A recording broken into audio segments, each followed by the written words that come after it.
Hello વિદ્યાર્થી મિત્રો, આપ સૌનું આપને યુટ્યુબ ચેનલ પર હાર્દિક સ્વાગત છે। તો આજે હું તમારા માટે લઈને આવી ગઈ છું ધોરણ 6 વિષય ગણિત વાર્ષિક પરીક્ષા 2026ના બ્લુપ્રિન્ટ પ્રમાણેના પેપરની સંપૂર્ણ સમજૂતી। તે પહેલાં તમે જો આપણી ચેનલને લાઇક, શેર અને સબસ્ક્રાઈબ ન કરી હોય તો તે જરૂરથી કરી દેજો। તો ચાલો આપણા પેપરની સમજૂતી મેળવીએ। તો અહીં આપણા પેપર એનો પહેલો પ્રશ્ન છે કે નીચેના દાખલા ગણો। એમ આપણને ગમે તે 3 આપ્યા છે। તો પહેલું છે કે 4/5નો સમ અપૂર્ણાંક શોધો કે જેનો છેદ 20 હોય। તો અહીં છેદ 20 લાવવા માટે 5ને 4 વડે ગુણવા પડે, એટલે 4 × 4 5 × 4 એટલે 16/20। બીજું છે 3/7નો સમ અપૂર્ણાંક શોધો કે જેનો અંશ 15 હોય। તો અહીં અંશ 15 લાવવા માટે 3ને 5 વડે ગુણવા પડે, એટલે 3 × 5 = 7 × 5 એટલે ત્યાં આપણને મળશે 15/35। એના પછી ત્રીજું છે કે 24/36નો સમ અપૂર્ણાંક શોધો કે જેનો અંશ 8 હોય। તો અહીં અંશ 8 લાવવા માટે 24ને 3 વડે ભાગવા પડે, એટલે 24/3 = 36/3 એટલે 8/12। ચોથું છે 18/27નો સમ અપૂર્ણાંક શોધો કે જેનો છેદ 9 હોય। તો અહીં છેદમાં 9 લાવવા માટે 27ને 3 વડે ભાગવા પડે, એટલે 18/3 = 27/3 એટલે તે થશે 6/9। એના પછી આપણો પ્રશ્ન 2 છે કે નીચેના અપૂર્ણાંકની સરખામણી કરો અને યોગ્ય સંકેત ગ્રેટર ધેન, લેસ ધેન અને ઇક્વલ ટુ મૂકો। તેમાં આપણને પહેલું આપ્યું છે 7/8 અને 3/8। તો અહીં વચ્ચે નિશાની આવશે ગ્રેટર ધેનની, કારણ કે સમછેદી અપૂર્ણાંકમાં જેનો અંશ મોટો હોય તે સમઅપૂર્ણાંક મોટો થાય। બીજું છે કે 3/7 અને 7/7, તો અહીં લેસ ધેનની નિશાની આવશે, કારણ આ જ થશે। ત્રીજું છે 5/25 અને 1/5। તો અહીં આપણે જો 5/25નું અતિ સંક્ષિપ્ત સ્વરૂપ કરીએ તો તે 1/5 જ થાય, એટલે તે બરાબર થશે। અને ચોથું છે 1/3 અને 1/5। તો અહીં સમાન અંકવાળા અપૂર્ણાંકમાં જેનો છેદ નાનો હોય તેનો અપૂર્ણાંક મોટો હોય, તો માટે તે થશે ગ્રેટર ધેન। તો હવે એના પછી પ્રશ્ન 2બ, નીચેના દાખલા ગણો। તેમાં આપણને પહેલું આપ્યું છે કે ધીરજે 100 મીટર કાપડમાંથી 50 મીટર કાપડનો ઉપયોગ કર્યો। વિષ્ણુએ 100 મીટર કાપડમાંથી 3/5 ભાગ કાપડનો ઉપયોગ કર્યો। તો કોણે વધારે કાપડનો ઉપયોગ કર્યો હશે?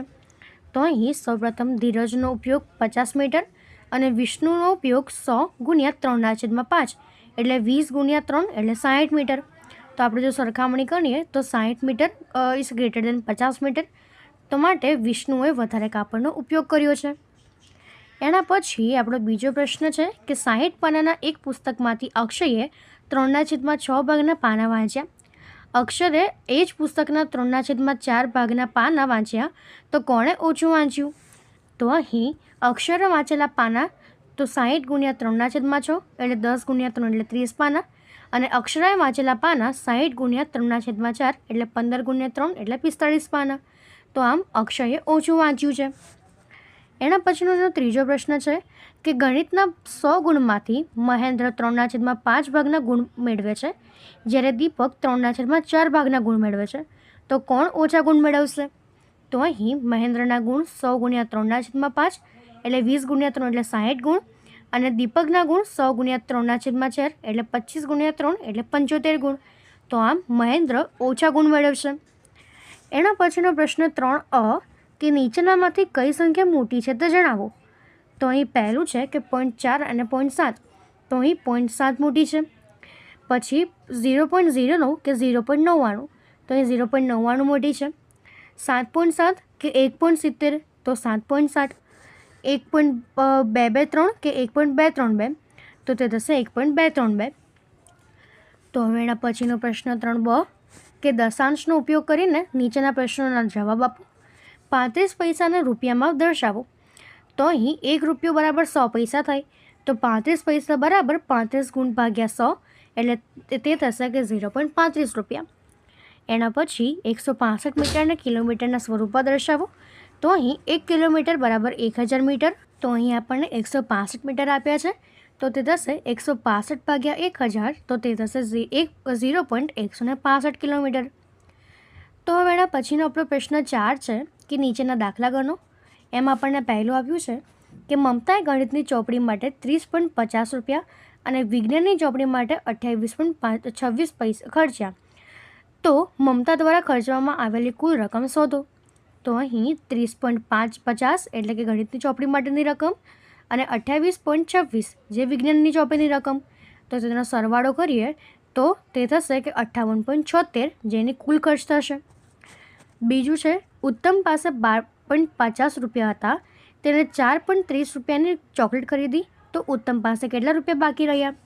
તો અહીં 12.50 જે ઉત્તમ પાસે કુલ પૈસા છે અને એને 4.30 રૂપિયાની ચોકલેટ ખરીદી છે. તો તેની બાદબાકી કરીએ તો તે થશે 8.20 રૂપિયા જે ઉત્તમ પાસે બાકી હશે. ત્રીજો પ્રશ્ન છે કે ચેતના 3 કિલોમીટર અને 45 મીટર સવારે અને 2 કિલોમીટર 7 મીટર સાંજે ચાલે છે. તો ચેતના કુલ કેટલું અંતર ચાલશે?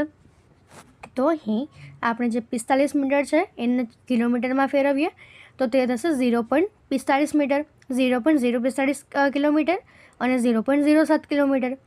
તો 3 વત્તા 3.045 કિલોમીટર સવારે અને 2.007 કિલોમીટર સાંજે. તો તેનો સરવાળો કરીએ તો 5.052 કિલોમીટર એ કુલ ચાલી હશે. એટલે કે 5 કિલોમીટર અને 52 મીટર એ કુલ ચાલી હશે. એના પછી છે કે નિલેશ પાસે 8 મીટર 5 સેન્ટીમીટર કાપડ હતું. તેણે પેન્ટ બનાવવા માટે 1 મીટર 20 સેન્ટીમીટર લંબાઈનું કાપડ વાપર્યું. તો તેની પાસે કુલ કેટલું બાકી રહ્યું?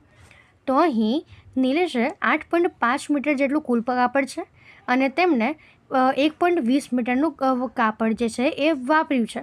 તો તેમની પાસે બાકી રહેલું જે કાપડ છે એ થશે 8.05 ઓછા 1.2 એટલે 6.85 મીટર અથવા તો 6 મીટર 85 સેન્ટીમીટર જેટલું બાકી રહ્યું હશે.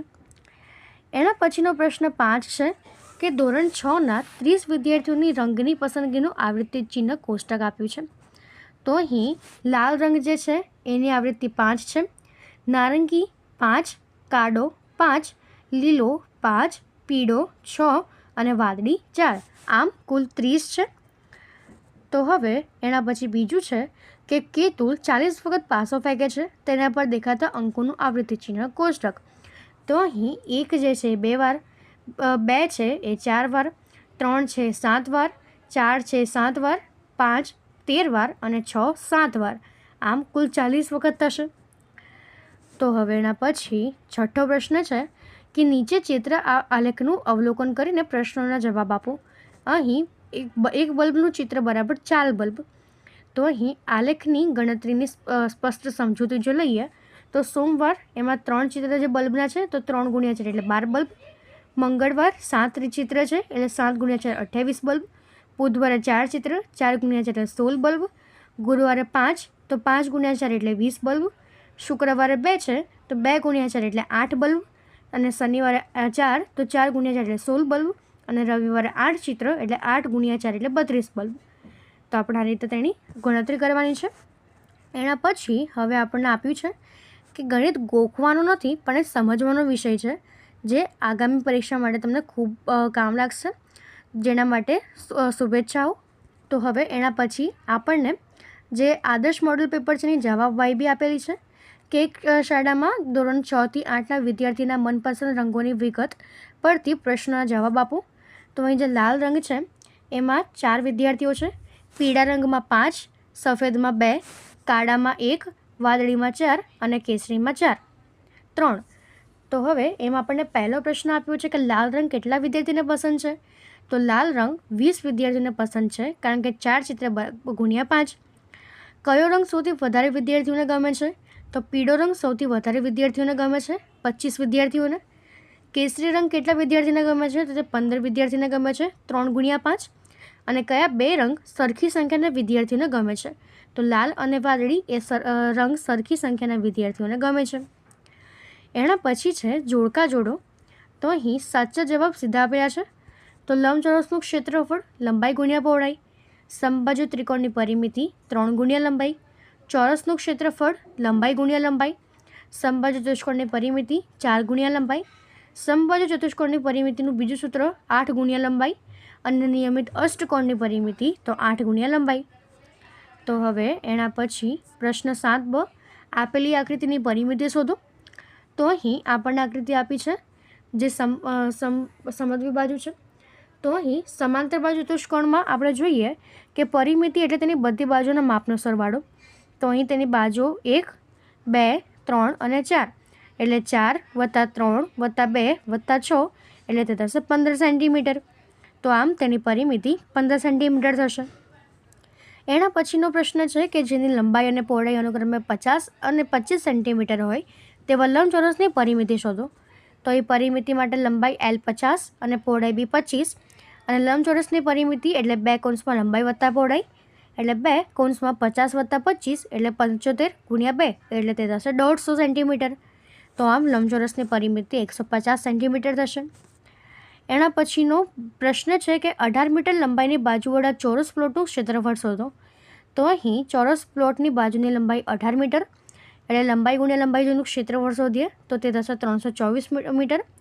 તો આમ ચોરસ પ્લોટનું ક્ષેત્રફળ 324 ચોરસ મીટર સ્ક્વેર થશે. હવે એના પછી સી છે કે 60 મીટર લંબાઈ ધરાવતા લંબચોરસ બાગનું ક્ષેત્રફળ 360 ચોરસ મીટર છે. તો બાગની પહોળાઈ શોધો. તો અહીં આપણને બાગનું જે ક્ષેત્રફળ આપ્યું છે 360, લંબાઈ આપી છે 60. આપણે જાણીએ છીએ કે ચોરસનું ક્ષેત્રફળ લંબાઈ ગુણ્યા પહોળાઈ એટલે 360 = 60 ગુણ્યા પહોળાઈ એટલે પહોળાઈ બરાબર 360 / 60 એટલે તે થશે 6. તો માટે લંબચોરસ બાગની પહોળાઈ 6 મીટર છે. એના પછી પ્રશ્ન છે કે એક ચોરસ બાગની એક બાજુનું માપ 50 મીટર છે. તેની ફરતે વાળ કરવાનો ખર્ચ ₹30 પ્રતિ મીટર છે.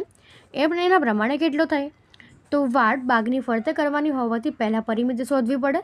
એટલે ચોરસની પરિમિતિ 4 ગુણ્યા લંબાઈ 4 ગુણ્યા 50 એટલે 200 મીટર. હવે 1 મીટર વાળ કરવાનો ખર્ચ ₹30 આપ્યું છે તો 200 મીટર વાળ કરવાનો ખર્ચ એટલે 200 × 30 એટલે થશે 6000.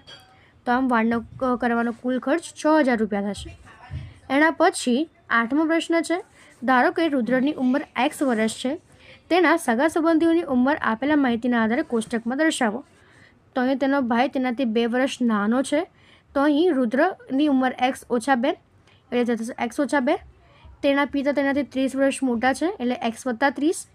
તેની માતાની ઉંમર તેના પિતાની ઉંમર કરતાં 3 વર્ષ ઓછી છે એટલે X + 30. એના પિતાની ઉંમર -3 એટલે X + 27.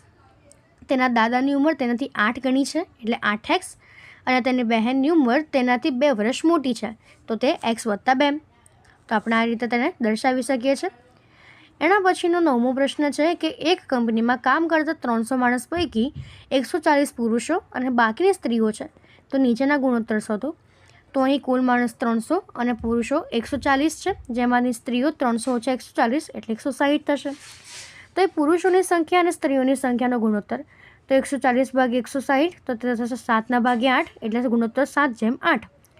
પુરુષોની સંખ્યા અને કુલ માણસોની સંખ્યા એટલે 180 140 / 300 એટલે 7/15 એટલે 7/15.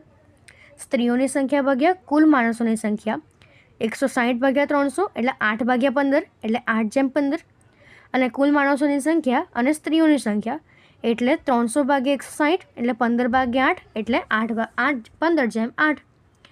તો હવે એના પછીનો 9માનો પ્રશ્ન 2A છે કે આશા અને રિંકુ વચ્ચે ₹80 ને 2/3 ગુણોત્તરમાં વહેંચો. તો અહીં કુલ ભાગ 2 + 3 એટલે 5 એટલે 80 × 2/5 એટલે 16 × 2 એટલે 32 અને 80 × 3/5 એટલે 16 × 3 એટલે 48. એના પછીનો બીજો પ્રશ્ન છે કે 15, 10, 8 અને 12 પ્રમાણમાં છે કે નહીં તે જણાવો. તો પહેલા 2 પદોનો ગુણોત્તર 15/10 એટલે 3/2. અંતિમ 2 પદોનો ગુણોત્તર 8/12 એટલે 2/3. તો અહીં 2/3 અને 3/2 એ સમાન નથી, તેથી તે પ્રમાણમાં નથી. તો હવે એના પછીનો પ્રશ્ન છે કે એક ચોકલેટના 7 ડબ્બાની કિંમત ₹280 છે. તો ચોકલેટના 4 ડબ્બાની કિંમત કેટલી થશે?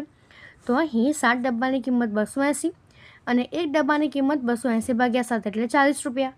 તો 4 ડબ્બાની કિંમત 40 × 4 એટલે ₹160. તો આમ ચોકલેટના 4 ડબ્બાની કિંમત ₹160 થશે. તો તમે આ રીતે તેને શોધી શકો છો. તો અહીં આપણું આ પેપર જે પૂર્ણ થાય છે. તમે પરીક્ષા આપવા જતાં પહેલાં આ પેપરને એક વખત જરૂરથી જોઈ લેજો અને જો તમને આમાં કોઈ પણ ડાઉટ હોય તો તમે તે કોમેન્ટ સેક્શનમાં જરૂરથી જણાવી શકો છો. તો તમારી પરીક્ષા માટે બેસ્ટ ઓફ લક, અને આપણી ચેનલને લાઇક, શેર અને સબસ્ક્રાઈબ જરૂરથી કરી દેજો. Thank you.